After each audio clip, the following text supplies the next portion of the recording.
সিলেট টেস্টের দ্বিতীয় দিনের খেলা শেষ। দ্বিতীয় দিনের খেলা শেষে 25 রানে পিছিয়ে রয়েছে স্বাগতিক বাংলাদেশ। জিম্বাবুয়ের বিপক্ষে ঘরের মাঠ সিলেটে প্রথম টেস্টের প্রথম ইনিংসের ব্যাটিং ব্যর্থতার কারণে 191 রানের বেশি করতে পারেনি বাংলাদেশ।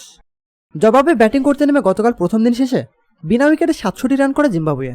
আজ দ্বিতীয় দিনে ব্যাটিংয়ে নেমে 273 রানে অল আউট হয় সফরকারীরা। দলের হয়ে 59 রান করেন উইলিয়ামসন এবং 57 রান করেন ব্রাইট বেনিট। বাংলাদেশ দলের হয়ে 52 রানে 5 উইকেট শিকার করেন মেহেদী হাসান মিরাজ। 3 উইকেট নেন পেস বোলার নাহিদ রানা। 82 রানে পিছিয়ে থেকে দ্বিতীয় ইনিংসে ব্যাটিংয়ে নেমে 13 রানে সাদমান ইসলামের উইকেট হারায় বাংলাদেশ। শেষ বিকেলে আর কোনো উইকেট না হারিয়ে 17 রানে 1 উইকেট হারিয়ে দিনের খেলা শেষ করে বাংলাদেশ। কিন্তু এখনও তারা পিছিয়ে 25 রানে। প্রতিনিয়ত খেলাধুলার আপডেট জানতে খেলাযোগ টিভির সাথেই থাকুন। এতক্ষণ আমাদের সাথে থাকার জন্য আপনাকে জানাচ্ছি বিশেষ ধন্যবাদ।